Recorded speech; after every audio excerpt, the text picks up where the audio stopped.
तो हम लोग शुरू करते हैं एसपीडी की कुछ महत्वपूर्ण प्रश्नों को लेकर।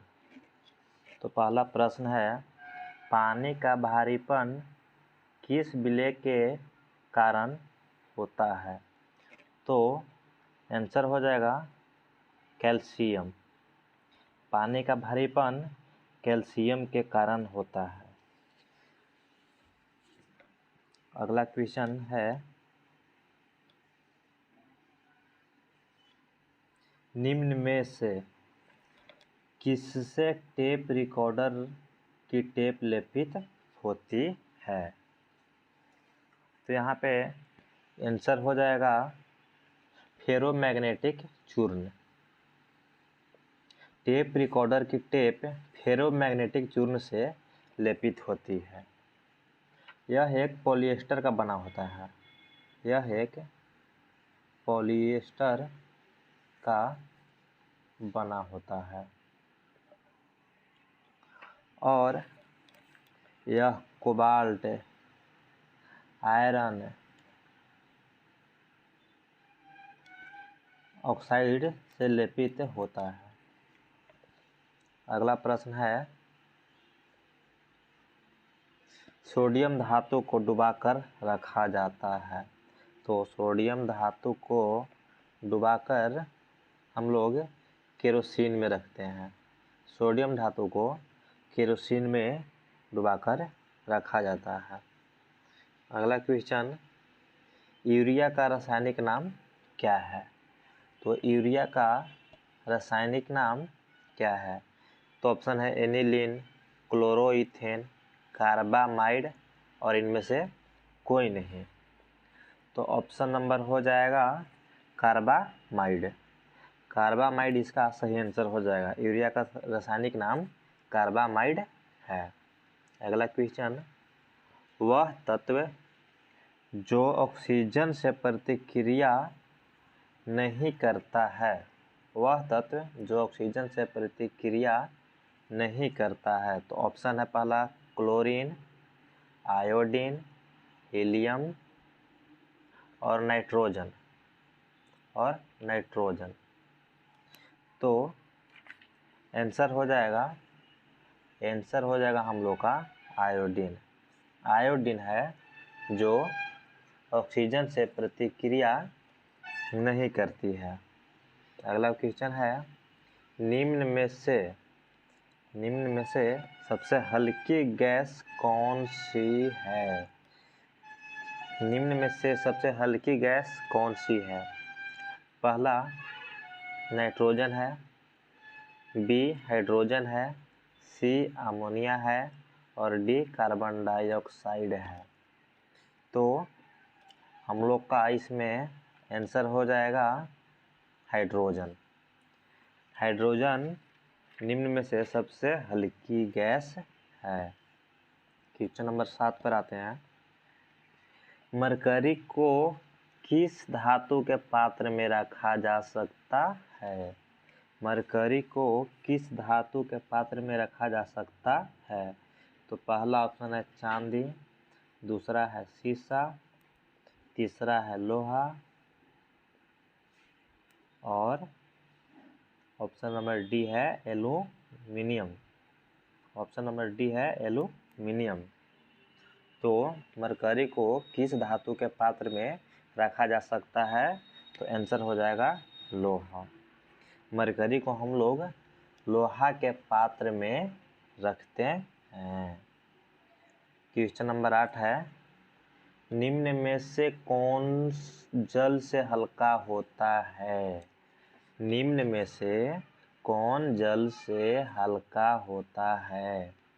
तो ऑप्शन ए एल्यूमिनियम है, बी सोडियम है, सी मैग्नीशियम है और डी मैग्नीज है।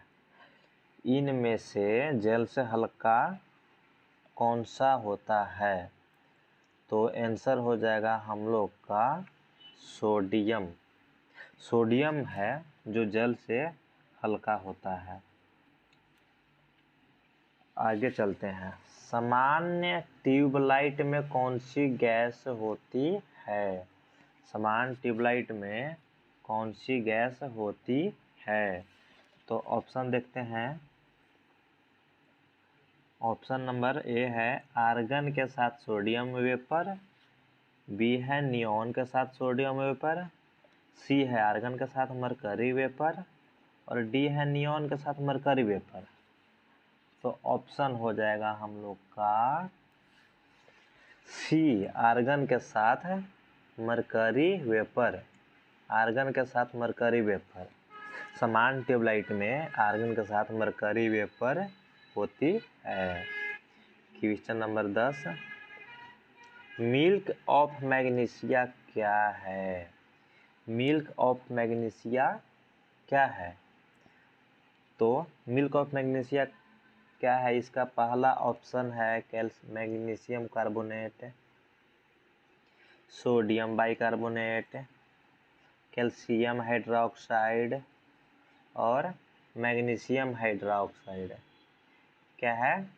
Magnesium hydroxide. तो इसमें से ऑप्शन क्या हो जाएगा? मिल्क ऑफ मैग्नीशिया क्या है? तो milk of magnesia magnesium hydroxide है। Milk of magnesia magnesium hydroxide है। अगला क्वेश्चन है क्वार्ट्ज किससे बनता है? क्वार्ट्ज किससे बनता है? तो इसका ऑप्शन देखते हैं। कैल्शियम सल्फेट से, कैल्शियम सिलिकेट से, सोडियम सल्फेट से, सोडियम सिलिकेट से। इसका ऑप्शन हो जाएगा कैल्शियम सिलिकेट से। कैल्शियम सिलिकेट से क्वार्ट्ज बनता है। अगला क्वेश्चन है सोने के आभूषण बनाने में किस धातु का मिश्रण किया जाता है? सोने का आभूषण बनाने में किस धातु का मिश्रण किया जाता है? ऑप्शन है जिंक, ऑप्शन है आयरन, ऑप्शन है सिल्वर और ऑप्शन है कॉपर।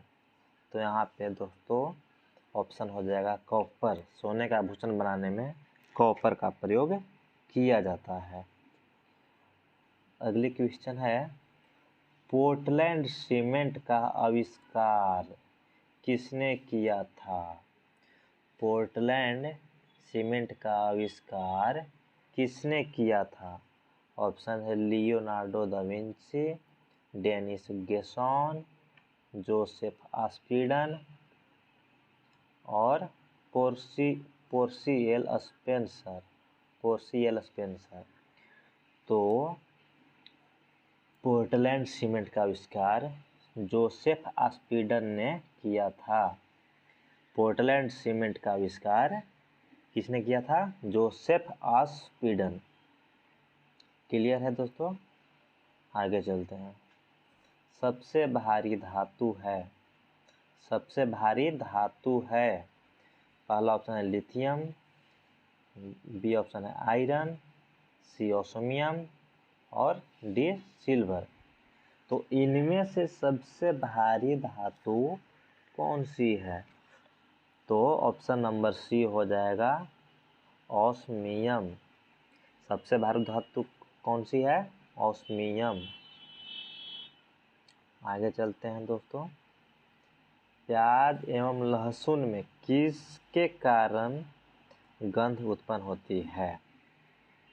प्याज एवं लहसुन में गंध किसके कारण होती है? तो देखते हैं ऑप्शन। पहला है सोडियम, दूसरा है क्लोरीन, तीसरा है पोटेशियम और चौथा है लिथियम।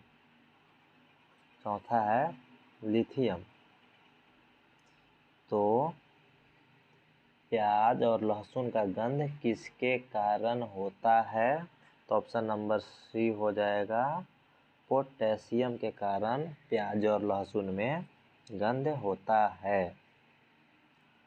क्वेश्चन नंबर 17 देखते हैं। 16। हाइड्रोकार्बन का प्राकृतिक स्रोत क्या है?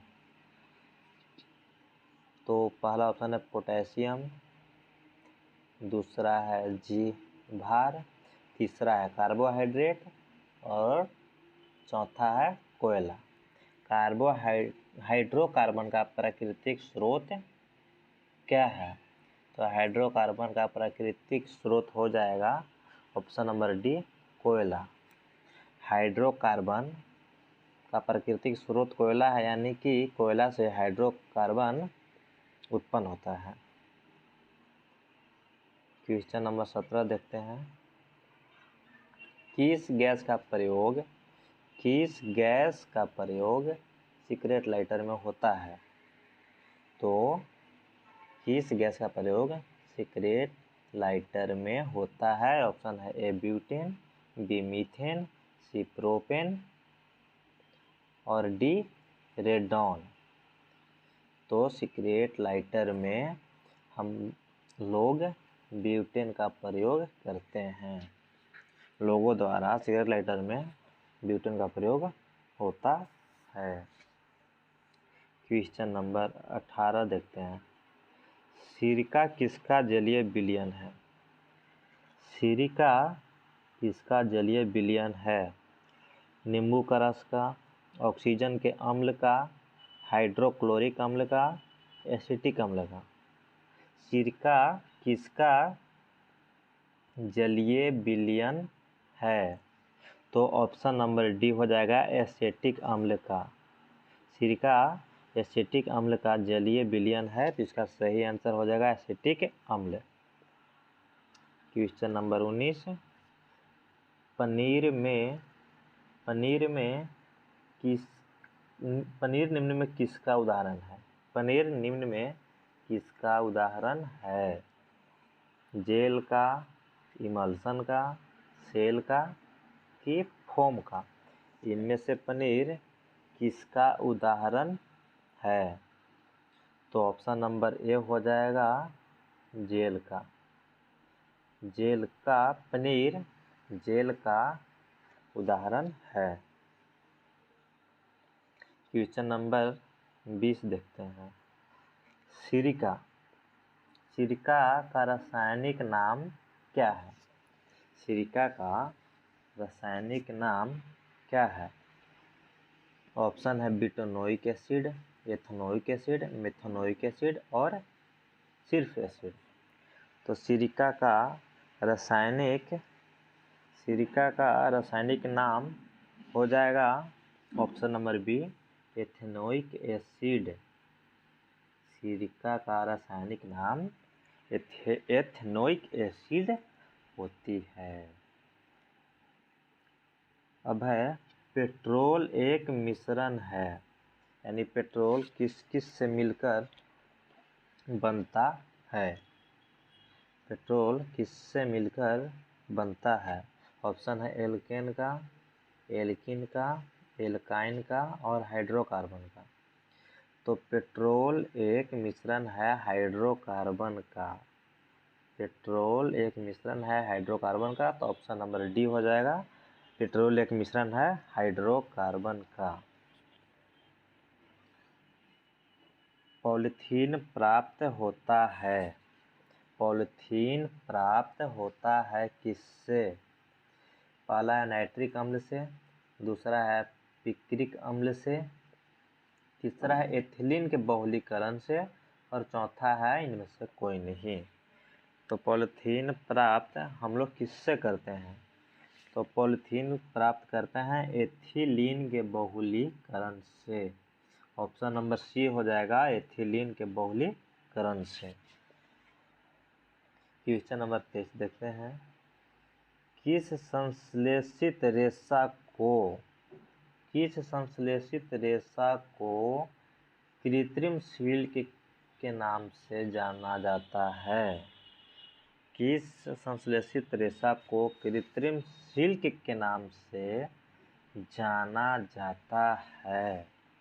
ऑप्शन है कॉटन, ऑप्शन है रेयॉन, ऑप्शन सी है नायलॉन और ऑप्शन डी है टेरिलीन। तो किस संश्लेषित रेशा को कृत्रिम सिल्क से नाम से जाना जाता है? तो ऑप्शन नंबर बी हो जाएगा रेयॉन।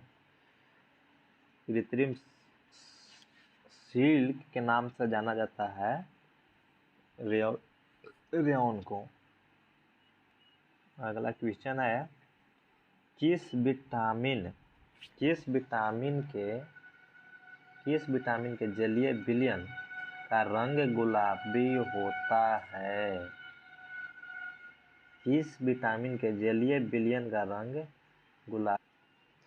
किस विटामिन के जलीय विलयन का रंग गुलाबी होता है? ऑप्शन है vitamin B1, vitamin B12, vitamin B6 और विटामिन B2। तो ऑप्शन हो जाएगा option number B, vitamin B12 का जलीय विलयन का रंग गुलाबी होता है। तो 24 का ऑप्शन बी विटामिन B12 हो जाएगा। अगला क्वेश्चन है,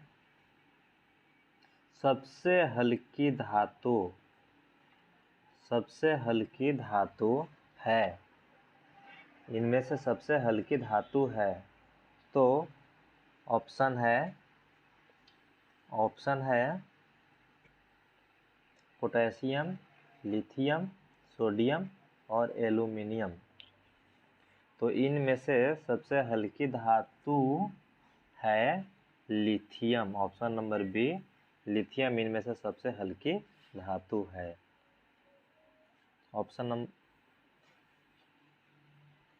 अगला क्वेश्चन है, वसा विलेय होता है, यानी वसा किसमें घुलता है?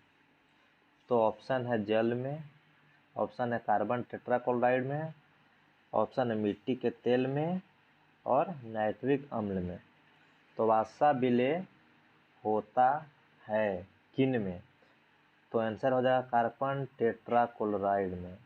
वसा कार्बन टेट्राक्लोराइड में विलेय होता है। अगला प्रश्न है, एस्पिरिन बनाई जाती है किससे?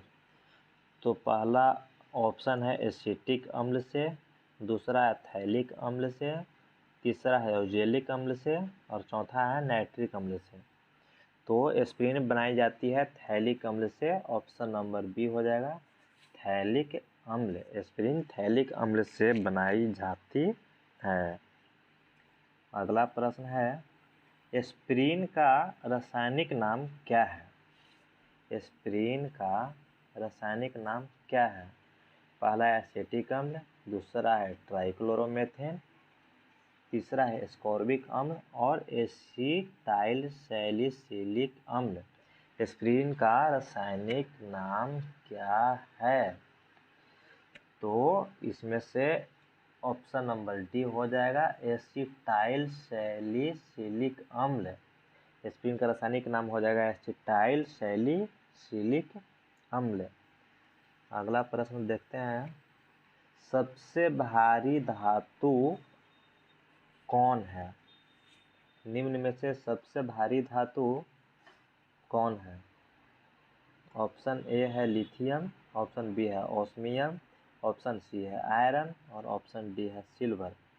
इनमें से सबसे भारी धातु कौन है? तो ऑप्शन नंबर बी हो जाएगा ऑस्मियम। ऑस्मियम सबसे भारी धातु है। ऑस्मियम सबसे भारी धातु है।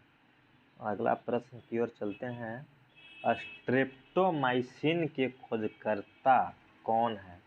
स्ट्रेप्टोमाइसिन के खोजकर्ता कौन हैं? तो ऑप्शन है एडवर्ड जेनर, अलेक्जेंडर फ्लेमिंग, बॉक्समैन और चैडविक। इनमें से स्ट्रेप्टोमाइसिन के खोजकर्ता कौन है? तो ऑप्शन नंबर सी हो जाएगा बॉक्समैन। बॉक्समैन ने स्ट्रेप्टोमाइसिन की खोज की थी। अगला प्रश्न है, जल का शुद्धिकरण किया जाता है। जल का शुद्धिकरण किसके द्वारा किया जाता है? ऑप्शन ए है अमोनिया द्वारा, ऑप्शन बी है क्लोरीन द्वारा, ऑप्शन सी है हाइड्रोजन द्वारा और ऑप्शन डी है ऑक्सीजन द्वारा। इनमें से जल का शुद्धिकरण किसके द्वारा किया जाता है? तो ऑप्शन नंबर बी हो जाएगा क्लोरीन द्वारा। जल का शुद्धिकरण क्लोरीन के द्वारा किया जाता है। ऑप्शन प्रश्न 33, सबसे अधिक विद्युत ऋणीय तत्व है। सबसे अधिक विद्युत ऋणीय तत्व है तो ऑप्शन है सोडियम, ऑप्शन है लिथियम, ऑप्शन है ऑक्सीजन और ऑप्शन है फ्लोरीन। इनमें से सबसे अधिक विद्युत ऋण वाला तत्व कौन सा है? तो ऑप्शन डी हो जाएगा फ्लोरीन। फ्लोरीन है जो ऋणीय तत्व, विद्युत ऋणीय तत्व वाला तत्व है फ्लोरीन। ऑप्शन प्रश्न नंबर 34, राष्ट्रीय रासायनिक प्रयोगशाला स्थित है। राष्ट्रीय रासायनिक प्रयोगशाला स्थित है। ऑप्शन है नई दिल्ली में, ऑप्शन है लखनऊ में, ऑप्शन है पूना में और ऑप्शन है कलकत्ता में। यानी कि राष्ट्रीय रासायनिक प्रयोगशाला कहाँ में स्थित है? तो ऑप्शन नंबर सी हो जाएगा पूना में। राष्ट्रीय रासायनिक प्रयोगशाला पूना में अवस्थित है। अगला प्रश्न है, फ्रियोन का रासायनिक नाम है। फ्रियोन का रासायनिक नाम है। ऑप्शन है क्लोरोफ्लोरोकार्बन, ट्राइक्लोरोमेथेन, क्लोरेल और डीडीटी। तो फ्रियोन का रासायनिक नाम ऑप्शन नंबर ए हो जाएगा क्लोरोफ्लोरोकार्बन। क्लोरोफ्लोरोकार्बन, यहाँ पे कार्बन हो जाएगा, यहाँ पे मिस प्रिंट हो गया है, मिस टाइप हो गया है। तो फ्रियोन का रासायनिक नाम है क्लोरोफ्लोरोकार्बन। अगला प्रश्न, टेफ्लॉन किसका बहुलक है? टेफ्लॉन किसका बहुलक है? तो ऑप्शन है एथिलीन, ऑप्शन है अस्टाइटिन, ऑप्शन है ब्यूटाडाइन, ऑप्शन है टेट्राक्लोरोएथीन। टेट्राक्लोरोएथीन, तो ऑप्शन नंबर डी हो जाएगा टेट्राक्लोरोएथीन। अगला प्रश्न की ओर बढ़ते हैं, संश्लेषित रेशा है। संश्लेषित रेशा है,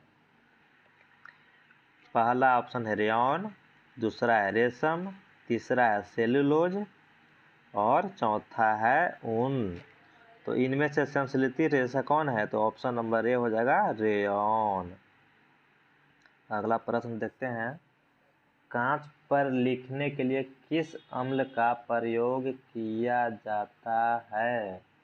तो कांच पर लिखने के लिए किस अम्ल का प्रयोग किया जाता है? ऑप्शन है सल्फ्यूरिक अम्ल, ऑप्शन है हाइड्रोजन क्लोराइड अम्ल, ऑप्शन है नाइट्रिक अम्ल, ऑप्शन है हाइड्रोजन क्लोराइड।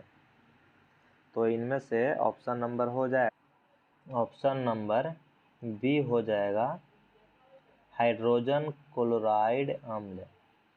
हाइड्रोजन क्लोराइड अम्ल है जो कांच पर लिखने के लिए अम्ल के रूप में प्रयोग किया जाता है। समुद्री जल से किस विधि द्वारा, समुद्री जल से नमक किस विधि द्वारा तैयार किया जाता है? समुद्री जल से नमक किस विधि द्वारा तैयार किया जाता है? ऑप्शन है ऊर्ध्वाधर पतन,